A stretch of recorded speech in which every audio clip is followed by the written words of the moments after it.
우리나라에서 괴물 영화는 만들면 망한다는 영화계 괴담을 뒤엎고 한국 영화 사상 최대 관객인 1,300만을 끌어모은 영화 괴물. 그 후끈한 뒷얘기를 공개합니다. 애타게 기다려왔고 빨리 보고 싶습니다. 정말 영화 잘 되셨으면 좋겠고요. 잘 될 것 같아요. 굉장히 잘 될 것 같아요. 제작 단계에서부터 화제가 된 영화 괴물. 감독은 영화의 진짜 주인공이 괴물이 아니라 가족이라고 하지만 그럼에도 불구하고 관객들이 가장 궁금했던 건 괴물의 실체였죠. 가장 한국적인 괴물의 모습을 보여주기 위해 1년 반에 걸쳐 디자인했다는 괴물. 오디션으로 치면 1,500대 1의 치열한 경쟁률을 뚫고 나온 괴물의 초고 시나리오상에서의 컷수는 180컷. 한 장면당 1억 원만 쳐도 괴물 출연료만 180억 원이 들어야 했기에 결국 괴물의 컷수를 120컷으로 줄여야 했다는군요.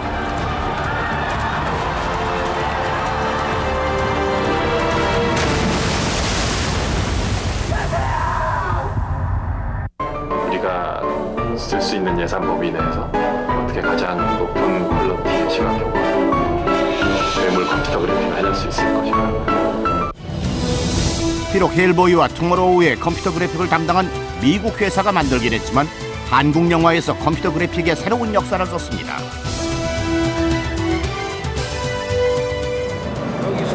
괴물이 탄생해서 한국을 겪는 동안 가장 고통받는 이들이 있었으니 바로 주인공들입니다. 무형의 괴물과 싸워야만 했기 때문에 연기 동선과 위치를 잡기가 쉽지가 않죠.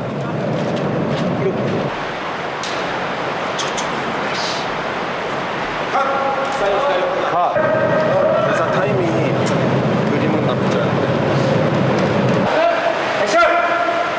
상대가 괴물이다 보니 제 아무리 명배우라 해도 연기하기 참 힘듭니다. 자, 이걸로 붙이겠습니다. 그렇다면 본인들은 가상의 괴물과의 연기 대결 어떻게 봤을까요? 사이코. 죽도록 고생을 많이 했는데 꿋꿋이 잘해줘서 참 고맙고 참 다음번엔 고생 안 하는 영화 하기를 진심으로 바랍니다. 봉준호 감독 스스로 가장 고마운 사람은 죽도록 고생한 배우들이라고 했을 만큼 배우들 고생이 이만저만 아니었다는데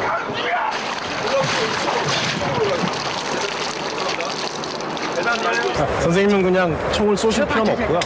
숨가쁘게 뛰어가시는 모습만 보여. 그저 뛰기만 하면 된다는 말에 쉬워 보일 줄 알았건만 비는 내리지 옷은 들러붙지 우리 연로하신 변 선생님 전 먹던 힘까지 다해 달리고 또 달립니다.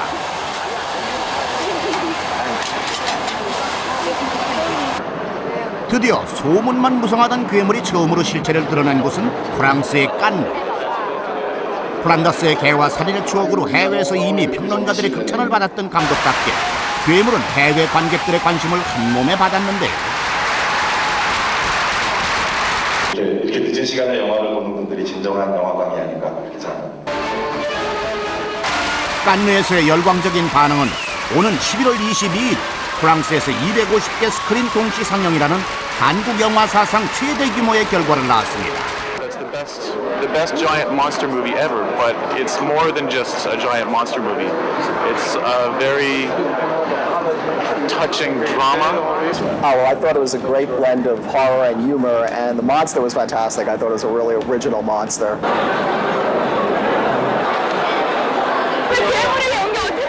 칸느에서의 폭발적인 반응에 이어 국내 개봉 돌입.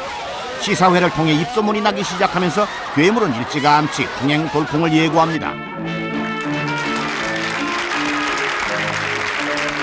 영화 보는 내내 우리나라 영화가 정말 많이 발전했구나라는 생각을 했고요. 최고예요. 정말 재밌어요. 굉장히 흥미진진했고요. 그 괴물이 진짜 실존하는지 안 실존하는지 잘 모를 정도로 너무 재밌게 실감나게 잘 본 것 같아요. 그리고 드디어 물 건너 일본까지 진출하죠.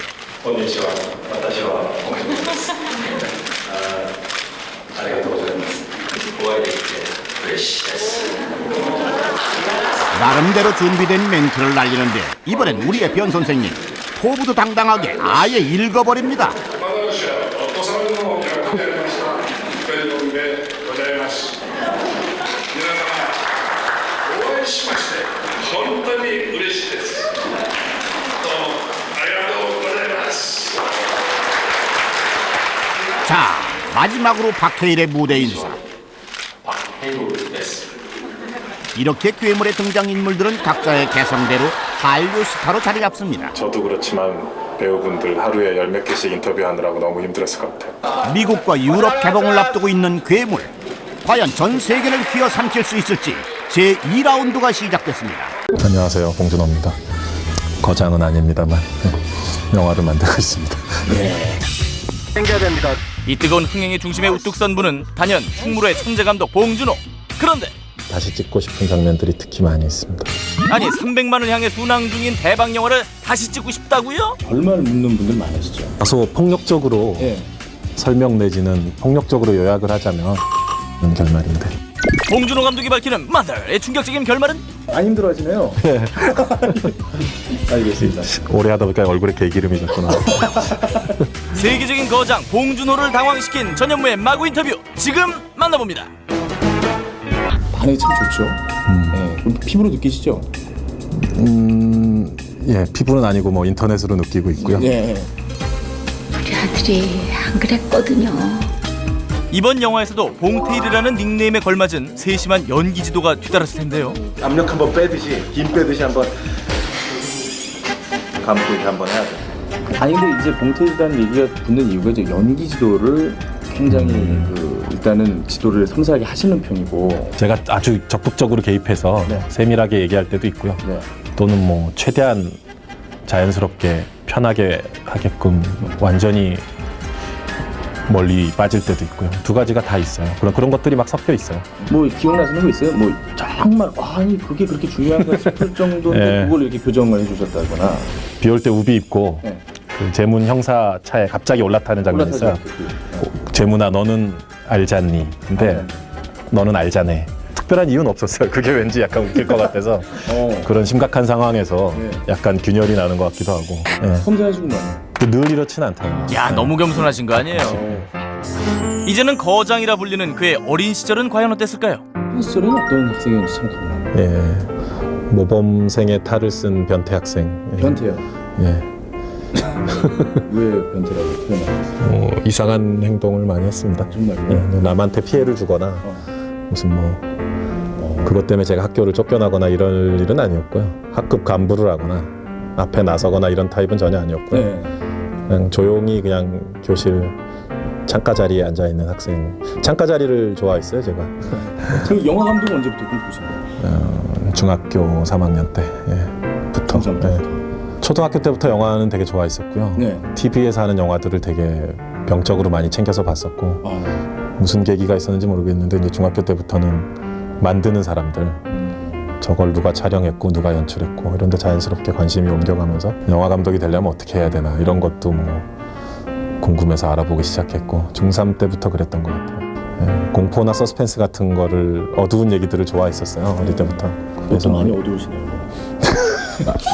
심하게 보네요. 제 피부보다 밝은 옷은 제가 용납을 못합니다.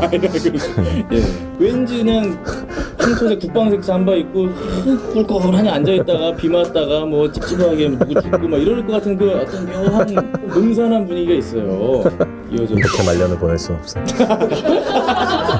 바꿔야 돼. 말끔한 카페에서 남녀가 뽀뽀하는 그런 영화를 찍을 겁니다. 어울리잖아. 그냥 개인적으로 봤는데 봉준호의 팬으로서 그건 용납할 수가 없습니다. 시네키드 봉준호는 2000년 드디어 영화 감독이 됩니다. 플란다스의 계획을 좀 해볼까요? 장편 데뷔작. 왜 해야 되지? 플란다스의 계획이요? 설마 할까요? 아니요. 별로 안 좋아하세요? 아니요, 되게 좋아하는 영화입니다. 많은 저주 속에 구상을 했고요. 그게 어떻게 장편 영화 거리가 되겠느냐, 무슨 스토리가 그렇게 조잡하냐, 이런 좋지 않은 얘기를 들으면서 출발했던 기억이 나고요. 찍을 때 몰랐는데 지금 와서 돌이켜보면 충무로 감독이 된다는 거에 대한 공포감에 관한 영화였던 것 같아요. 감독이 되고 싶은 마음과 감독이 된다는 거에 대한 그 공포감, 그 두 가지 심정이 이상하게 얽혀서 나오게 된 영화인 것 같아요. 흥행은 그렇게 많이 하지 못했단 말이에요. 완전히 망했습니다. 물론 그 영화가 뭐 엄청난 히트를 하리라고 욕심을 갖진 않았었어요. 스토리 자체도 좀 독특하고 또 이렇게 자질구레한 얘기들이 많아서. 근데 제작비를 회수하는 것은 이제 기본적인 그렇죠. 프로페셔널한 감독으로서의 기본적인 의무니까 몇 달 후에 시내 한 식당에서 조용히 혼자 밥을 먹고 있었는데 어떤 양복을 입으신 분이 건너편 테이블에서 와가지고 봉준호 씨 아니세요? 그래서 예 전데요. 그랬더니 저 프란다스에게 투자자입니다. 그러시는 거예요. 그래서 그 순간 저도 모르게 갑자기 죄송합니다. 그렇게까지 말할 필요는 없었는데 그래서 그분이 되게 당황해하셔서 저 영화 잘 봤다고 말씀드리려고 온 건데 왜 그러시냐는 식으로. 근데 되게 민망해서 그 밥을 남겨놓고 후다닥 식당을 나왔던 기억이 되게 좀 미안하더라고요 왠지. 이랬던 그가 한 편의 영화로 충무로를 평정하게 이르죠. 이제는 뭐 완전히 일어서신 거 아닙니까? 사전의 추억을 통해서. 뭐 쓰러져 있진 않았었는데 제가. 프란다스에게가 끝나고요. 이제 본격적인 범죄 영화를 찍고 보고 싶다. 허리우드식 스릴러가 아니라 되게 한국적이고 사실적인 범죄 영화를 찍어야지 하다가 이제 화성 연쇄 살인 사건 그리고 날 보러 와요라는 되게 유명한 연극. 대학로 연극이 있죠. 희곡이 있죠. 김광일 선생님. 그 두 가지에 이제 마음이 가게 돼서. 한편 괴물로 또 한 번 한국 영화사의 기록을 다시 쓴 봉준호. 스케일이 워낙에 컸고요, 괴물은. 잘 만들었더라고요. 그러니까 우리나라 SF인데 어떻게 보면 참 정말 보면서 깜짝 놀랐습니다. 우리나라 잘 사는 나라구나. 아니 굉장히 촌스러운 생각인데 좋은 나라구나. 그런 감상은 되게 감사하죠. 저로서 감사하고. SF 영화 특히나 거기 그런 데다가 괴수 영화면은 이미 엄청나게 많은 선입견을 갖고 보거든요, 사람들이. 그런 미리 예측이나 이제 우려가 난무하는 가운데 그 한복판을 뚫고 영화를 완성시켜야 되니까 되게 쉽지 않은 일이었긴 했는데 뭐 저보다도 한국 스태프들의 어떤 무모함과 용기와 집요함 덕인 것 같아요. 무모하고 집요한 감독 봉준호. 그의 현주소는 바로 마더입니다. 봉준호 감독은 마더로 또 한 번 칸의 레드카펫을 밟았습니다. 상영이 끝난 뒤 박수갈채가 끊이지 않았던 칸의 현지의 반응은 그야말로 아주 뜨거웠다죠. 정말 폭발적이었습니까? 그 칸에서 마더가 딱 상영되고 끝나니까 이제 기립박수를 막 치는데 그렇죠. 영화제는 원래 다 박수 치죠. 뭐 영화제 자기들이 초청해서 틀었는데 거기서 설마 뭐 돌이나 오재미를 던지겠어요?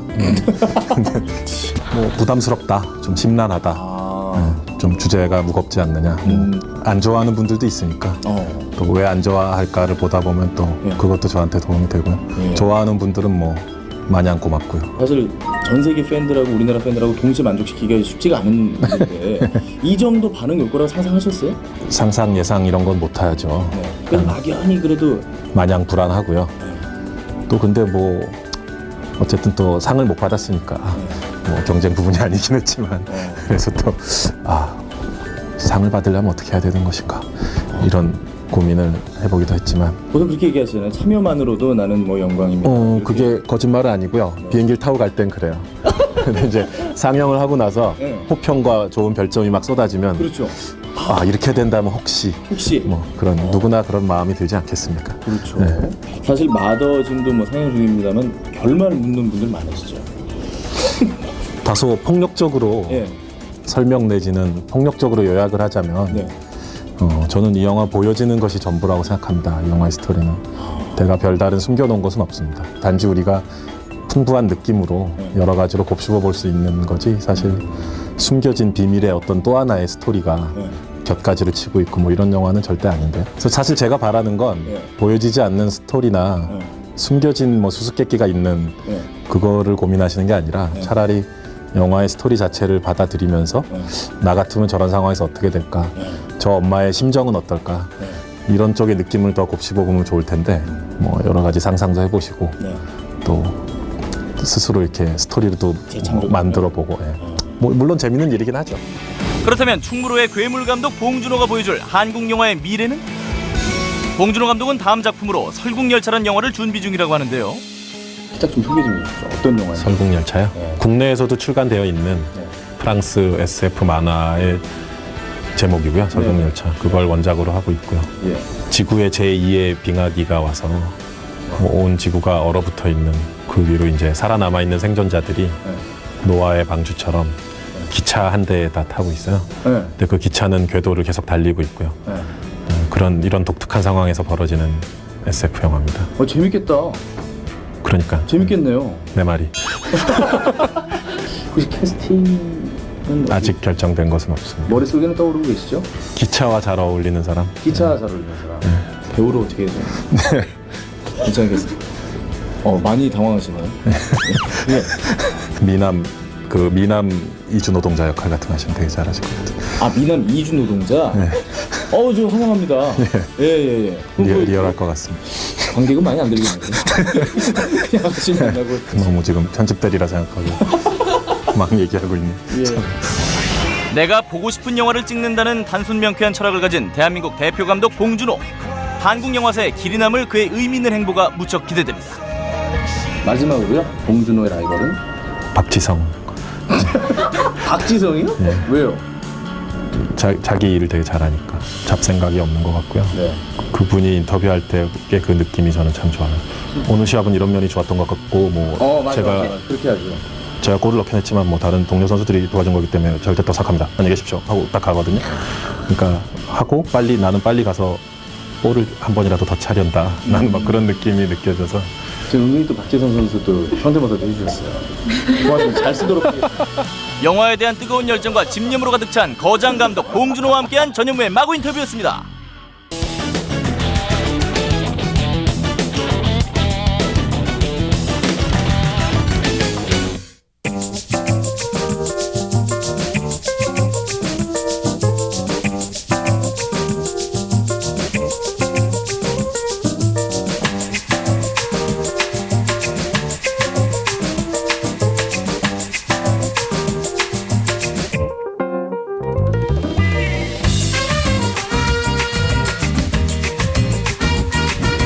네, 안녕하세요.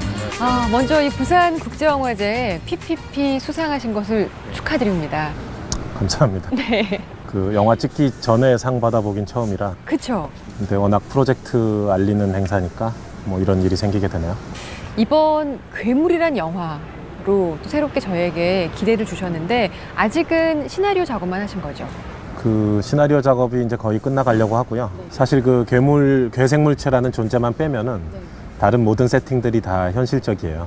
시간도 미래가 아니라 그냥 현재고 또 그 장소도 모든 사건들이 다 그 서울 한복판 한강에서 벌어져요. 한강에서? 네. 심지어 주인공들은 그 한강 고수부지에서 둔치에서 매점을 하고 있는 그 되게 평범한 소시민 일가족이기 때문에 인물, 장소, 시대 모든 게 다 현실적이죠. 그 상태에서 이제 그 난데없이 괴생물체가 등장하는 사건을 다루는 그런 영화고요.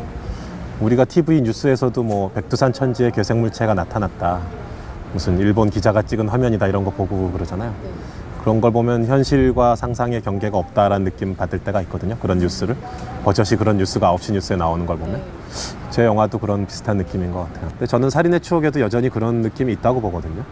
결과적으로 그게 어찌된 영문인지 흥행을 막 해버리는 바람에 엄청난 무슨 메이저 상업 영화처럼. 근데 사실은 처음 만들 때도 그렇고 심지어는 완성돼서 시사회를 할 때도 그렇고 되게 걱정하는 시선이 많았고 범인도 안 잡히는 결말에다가 이렇게 그런 주류 흥행작이라고 여겨지는 그게 별로 없었어요, 사실은. 근데 지금은 결과적으로 그렇게 되어버린 것이죠. 그 보통의 영화 감독들은 헐리우드 키드처럼 아주 영화를 좋아하는 분들이 많은데 TV를 굉장히 많이 보셨다는 얘기를 들었어요. TV로 영화를 봤죠. 제 어렸을 때는 DVD는 물론이고 비디오 데크가, 그러니까 비디오 매체 자체가 없었잖아요. 저희 집도 88 올림픽 때 처음 비디오 데크를 샀는데 저 초중고등학교 때는 비디오도 없고 또 저는 극장에 자주 못 갔었어요. 왜냐하면 이제 어머님이 그 극장이 가장 세균이 많은 곳이라고 좀 결벽증 같은 게 있으셔가지고 극장과 다방은 절대 가면 안 된다. 제가 본 모든 영화들을 대부분 TV로 봤어요. 주말의 명화, 세계의 명화 이런 거. 그래서 TV가 어릴 때 이제 시네마데크 역할을 해줬던 것 같아요. 감독님의 영화는 언제나 이렇게 사회적인 상황을 제대로 영화 속에 반영하고 있지만 그것이 그냥 현실적인 어떤 영화적 주제를 다루는 상황 이상의 것들로 나타나고 그렇지만 언제나 어떤 현실을 직접적으로 얘기하거나 언급하지는 않으시는 것 같아요. 저는 사실 개인에 관심이 있어요. 프란다스에게 그 엉뚱한 인물들이나 살인의 추억의 형사들처럼. 근데 한국 사회는 개인하고 이렇게 사회 또는 정치가 잘 분리가 안 되는 것 같아요. 뭐 유럽의 그런 싸늘한 나라들처럼 싸늘한 복지국가들처럼 개인주의가 완성돼 있거나 이렇게 분리돼 있지가 않고 개인이 온갖 정치적인 풍랑이나 무슨 사회적 그거 휩쓸리면서 살아왔기 때문에 지금도 좀 그렇지만 그래서 개인의 얘기를 하다 보면 자연스럽게 뗄래야 뗄 수 없이 그렇게 사회 내지는 그런 게 자연스럽게 뒷배경에 묻어나는 것 같은데 그런 정치 사회적 테마를 직접적으로 다루고자 노력했던 적은 없어요. 사실 항상 개인에 관심이 있었어요. 언제나 사람에게 관심을 가지고 또 사람을 이야기하는 봉준호 감독과 인터뷰를 오늘 해봤습니다. 바쁘신 중에 함께해 주셔서 너무 감사드리고요. 네, 영화 더 많이 보고 올라가시길 바랄게요. 네, 감사합니다. 고맙습니다.